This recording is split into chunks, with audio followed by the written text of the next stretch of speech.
दोस्तों आज हम इस वीडियो में 2022 में आई historical drama movie Ponniyin Selvan part 1 का एक्सप्लेनेशन करने वाले हैं।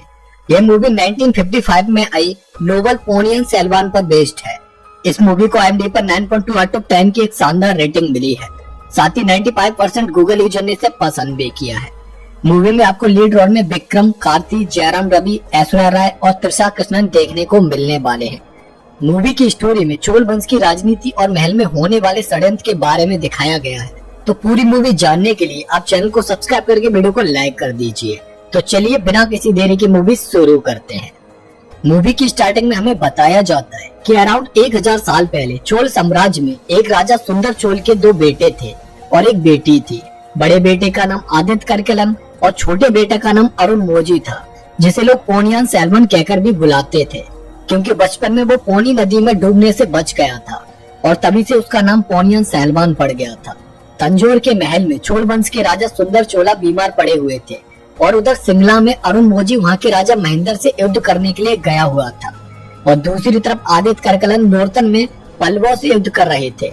उसके बाद आदित्य को पता चलता है कि कंदूर के महल में कोई षड्यंत्र रचा जा रहा है और उसी का पता लगाने के लिए आदित्य अपने मित्र बंथी अयन को वहाँ पर जाने के लिए कहता है और वहाँ पर उसे जो भी पता लगे उसके बारे में अपने पिता राजा सुंदर चोला और अपनी बहन कुंदावई को बताने का आदेश भी देता है। वहाँ पहुंचकर बंथी अयन चोल वंश के सबसे शक्तिशाली सामंत पर्वतेश्वर को देखता है। पर्वतेश्वर ने अपनी उम्र से बहुत छोटी रानी नंदिनी से शादी कर ली थी, जो देखने में बहुत ही खूबसूरत थी। महल पहुंचकर बंथी अयन चुपके से पर्वतेश्वर और कुछ मंत्रियों की बातें सुनने लगता है, जहाँ पर वो कह रहे होते हैं कि राजा सुंदर चोला तंजौर के सिंहासन पर अपने बड़े बेटे आदित्य को बिठाना चाहते हैं, जबकि उस सिंहासन पर कंदर आदित्य के बेटे मधुरत्न को राजा बनाना चाहिए, क्योंकि उस सिंहासन का असली हकदार वो ही है। और तभी वहाँ पर मधुरत्न आकर अपने राजा बनने की ख्वाहिश को साझा करते हैं। अब इसके बाद पर्वतेश्वर और सारे मंत्री लोग मधुरत्न को राजा बनाने के लिए षड्यंत्र करने लगते हैं और ये सारी बातें बंदी अयन सुन लेता है और इसलिए वो इस जानकारी को कैसे भी करके राजा सुंदर चोला तक पहुँचाना चाहता है। और वहाँ जाते टाइम उसे रास्ते में नंदिनी मिल जाती है, जहाँ पर नंदिनी बंदी अयन को अपनी शाही अंगूठी देकर कल तंजौर के दरबार में मिलने के लिए उसे बुलाती है। उसके बाद बंदी अयन उस अंगूठी को लेकर तंजौर के सेनापति से जाकर मिलता है और उसे बताता है कि पर्वतेश्वर ने उसे शाही अंगूठी देकर राजा सुंदर चोला के लिए एक पैगाम भेजा है और इसीलिए सेनापति उसे राजा के पास लेकर आ जाता है, जहाँ पर बंदी अयन सुंदर चोला को बताता है कि पर्वतेश्वर और बाकी मंत्रियों ने मिलकर उनके सिंहासन को छीनने का षड्यंत्र रचा है और उन्हें पैगाम देने के लिए आदित्य ने ही उसे कहा है। पर इस बात के बाद सेनापति को उस पर कुछ शक हो जाता है, क्योंकि सेनापति पर्वतेश्वर का ही छोटा भाई था और इसीलिए वो बंदियन को कैद करने के लिए अपने साथियों के साथ भेजता है। पर बंदियन उनके चंगुल से निकलकर भाग जाता है और वहाँ से सीधा नंदिनी के महल में पहुँच जाता है, जहाँ पर वो नंदिनी को बताता है कि वो आदित्य के पैगाम को उसकी सिस्टर कुंदावई तक पहुँचाने आया है। तब नंदिनी उससे कहती है कि पैगाम कुंदावई तक पहुंचाने के बाद वो जो भी पैगाम उसे दे वो सबसे पहले उन्हें आकर बताए। तब तक वहाँ पर पर्वतेश्वर आ जाते हैं और उन्हें पता चलता है कि उनके नाम पर कोई दूत राजा सुंदर चोला से मिलकर गया है। इस पर वो सेनापति से कहते हैं कि उन्होंने किसी को भी नहीं भेजा था, उन्हें कैसे भी करके उसे पकड़ना होगा। और पर्वतेश्वर के नंदिनी के पास आने से पहले ही वो बंदी अयन को दूसरे रास्ते से निकाल देती है। यहाँ पर नंदिनी ने ऐसा इसीलिए किया था ताकि उसे कुंदावई की योजना के बारे में पता चल सके। और यहाँ पर हमें ये भी दिखाया जाता है कि नंदिनी अपने लवर वीर पांड्यन की मौत का बदला लेने के लिए ही यहाँ पर आई थी और वहाँ पर वो अपने एक साथी धर्मा को सिंगला जाकर अरुणमोझी को मारने के लिए कहती है। दूसरी तरफ बंदी अयन राजकुमारी कुंदबई से जाकर मिलता है और उसे पर्वतेश्वर के द्वारा महल में किए जाने वाले षड्यंत्र की जानकारी देता है।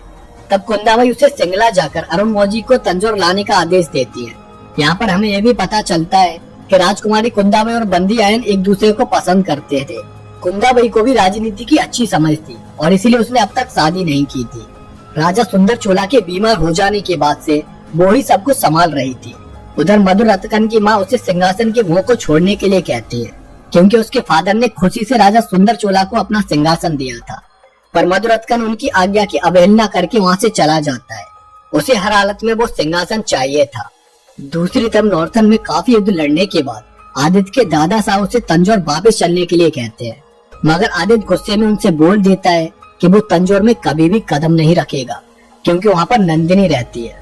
और यहाँ पर हमें पता चलता है कि बचपन में आदित्य नंदिनी से प्रेम करता था और वो भी उसे पसंद करती थी, पर नंदिनी एक अनाथ थी और उसके राजवंश के बारे में कुछ भी पता नहीं था।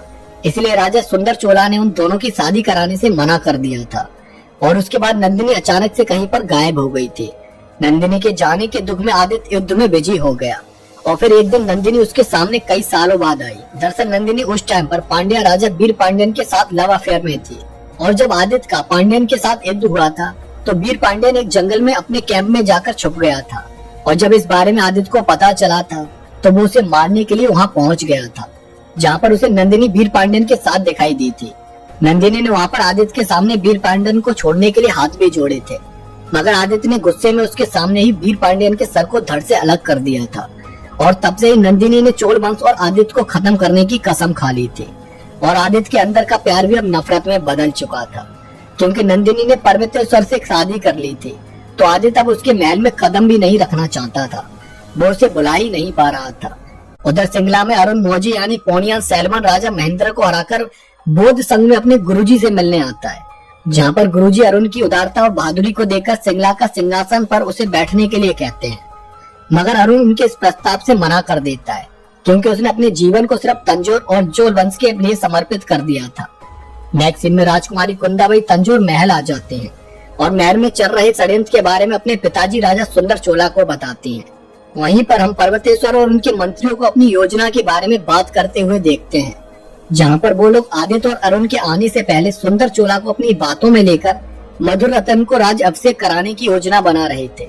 और उसके बाद नंदिनी पर्वतेश्वर को आगे की योजना बताती है कि उन्हें कैसे भी करके आदित्य और अरुण को एक साथ यहाँ पर आने से रोकना होगा। और नंदिनी का प्लान था कि वो सिर्फ कैसे भी करके अरुण को महल में बुला ले, क्योंकि अरुण यहाँ पर होगा तो आदित्य नहीं आ पाएगा और फिर वो दोनों भाइयों को अलग करके मार सकते हैं। उधर पूर्णिमा नाम की एक बोट चलाने वाली बंदिया उनको शिमला लेकर आ जाती है और उसी टाइम एक और बोटमैन पांड्यन के कुछ गुंडों को लेकर वहाँ आता है। उसे नहीं पता था कि वो लोग अरुण को वहाँ पर मारने के लिए आए हैं। अब नेक्स्ट सीन में हम देखते हैं कि पर्वतेश्वर अपने कुछ मंत्रियों को लेकर राजा सुंदर चोला के पास आते हैं और उन्हें अपनी बातों में लेकर अरुण को तंजौर आने के लिए कहते हैं और इसके लिए वो राजा सुंदर चोला की ऑफिशियल मुहर लगाकर अरुण को तंजौर आने के संदेश को अपने सेनापति के साथ सिंगला के लिए भेज देते हैं। पर ये सब कुंदाबाई को सही नहीं लग रहा होता है। इस पर राजा सुंदर चोला उससे कहते हैं कि वो नॉर्थन जाकर आदित्य को यहाँ पर लेकर आए। उनके दोनों बेटों के आने के बाद ये लोग कुछ भी नहीं कर पाएंगे। इसी बीच नंदिनी तंजौर की गद्दी पर बैठने का सपना देख रही होती है। दूसरी तरफ बंदियान पोनियान सैलवान से जाकर मिलता है और उन्हें राजकुमारी कुंदबाई का पैगाम देता है। साथ ही राजकुमारी बनती का भी पत्र वो देता है। बनती से अरुण की शादी होने वाली थी और वो एक दूसरे से प्रेम भी करते थे। उसके बाद वहाँ से महल की तरफ जाते टाइम पांड्यन के गुंडे उन पर अटैक कर देते हैं और वहाँ पर उन्हें मोनी माँ आकर बचा लेती है। ये वही मोनी माँ थी जिन्होंने बचपन में भी अरुण को पौनी नदी में डूबने से बचाया था। उधर राजकुमारी कुंदाबाई आदित्य को तंजौर लाने के लिए नॉर्थन पहुँच जाती है। वहाँ पर कुंदाबाई आदित्य को तंजौर चलने के लिए कहती है, मगर आदित्य तंजौर जाने के लिए साफ मना कर देता है क्योंकि वहाँ पर उसे नंदिनी देखने को मिलने वाली थी। वहाँ पर वो कुंदबाई से शिकायत भी करता है कि उसने भी उस टाइम पर नंदिनी से उसको दूर करने के लिए राजा सुंदर चोला का साथ दिया था और उसी वजह से वो इतना खतरनाक बन गया। तब कुंदाबाई उसे समझाती है कि उस टाइम पर यही करना सही था क्योंकि उसने राज्य के बारे में सोचा था। राज्य के लोग कभी भी नंदिनी को स्वीकार नहीं करते। साथ ही कुंदाबाई आदित्य को बताती है कि पर्वतेश्वर ने अरुण को तंजौर बुलाने के लिए एक सेना भेज दी है, इसलिए उसे भी तंजौर पहुंचकर अपने पिता और भाई का साथ देना चाहिए। पर आदित्य बहुत जिद्दी था और वो तंजौर जाने के लिए फिर भी मना ही कर देता है। उधर सिंगला में पूर्णिमा को पता चलता है कि पर्वतेश्वर की सेना अरुण को ले जाने के लिए आई है और उसी बीच पांड्यन के गुंडे वहाँ के राजा महेंद्र से मिलने के लिए कई सारे लोगों को मार रहे होते हैं। तब एक बोटमैन उस पांड्यन के गुंडे धर्मा को महेंद्रन के पास लेकर आता है और वहाँ पर धर्मा महेंद्रन को बताता है कि पर्वतेश्वर की सेना अरुण को ले जाने के लिए यहाँ पर आई है। अगर वो साथ दे तो रास्ते में वो लोग अरुण को खत्म कर सकते हैं, फिर उन्हें भी सिंगला में किसी से खतरा नहीं रहेगा और इसके लिए महेंद्रन मान जाते हैं। उधर पूर्णिमा अरुण के पास आकर उन्हें बता देती है कि पर्वतेश्वर की सेना उन्हें तंजौर ले जाने के लिए शाही पैगाम के साथ यहाँ पर आ चुकी है। यह सुनकर बंदी आयन अरुण से कहता है कि जरूर पर्वतेश्वर की कोई चाल होगी, पर अरुण फिर भी उस सेना के साथ जाने के लिए एग्री हो जाता है क्योंकि वो शाही पैगाम को मना करके उनकी इंसल्ट नहीं करना चाहता था और इसलिए वो एक प्लान करके अपनी राजा वाली वेशभूषा को बंदी आयन को दे देता है और खुद सिंपल कपड़ों में पूर्णिमा के साथ समुद्र की तरफ निकल जाता है ताकि कोई भी उसे पहचान नहीं पाए। उसके बाद महेंद्रन की सेना और पांड्यन के लोग पर्वतेश्वर की सेना को मार देते हैं और पोनियान सैलमान समझकर बंदे आयरन को पकड़ लेते हैं, पर उन्हें बाद में पता चलता है कि ये पोनियान सैलमान नहीं है। इसीलिए वो बंदे आयरन को अपने जहाज पर लटका देते हैं, जिसे देखकर अरुण पूर्णिमा के साथ पांड्यन के जहाज की तरफ जाता है और वहाँ पर पहुंचकर पांड्यन के लोगों से फाइट करने लगता है। पर तभी समुद्र में बहुत बड़ा तूफान आ जाता है जिससे उनका जहाज डूब जाता है, क्योंकि उस लड़ाई में अरुण काफी इंजर्ड हो चुके थे, तो उनका कुछ भी पता नहीं चल पाता है। और तंजौर महल में राजा सुंदर चोला के पास खबर आती है कि पोनियान सैलमान की समुद्र में डूबने से मौत हो गई। इससे राजा सुंदर चोला को अटैक आ जाता है और राजकुमारी कुंदाबाई को भी एकदम से धक्का सा पहुंचता है। और उधर जब इस बारे में आदित्य को पता चल जाता है तो वो गुस्से में अपनी सेना के साथ तंजौर के लिए निकल पड़ता है, क्योंकि उसे पता था कि सबके पीछे नंदिनी ही है और अब वो उसे मारना चाहता था। और इसी के साथ इस मूवी पोनियान सैलमान का पार्ट 1 खत्म हो जाता है। मूवी के एंडिंग में हमें पार्ट 2 की एक झलक दिखाई जाती है, जिसमें नंदिनी उसी समुद्र में जाती है जहाँ पर पोनियान सैलमान का जहाज डूबा था। तो इसी के साथ इस मूवी की भी अब एंडिंग हो जाती है। तो दोस्तों, आपको ये मूवी कैसी लगी कमेंट करके जरूर बताना।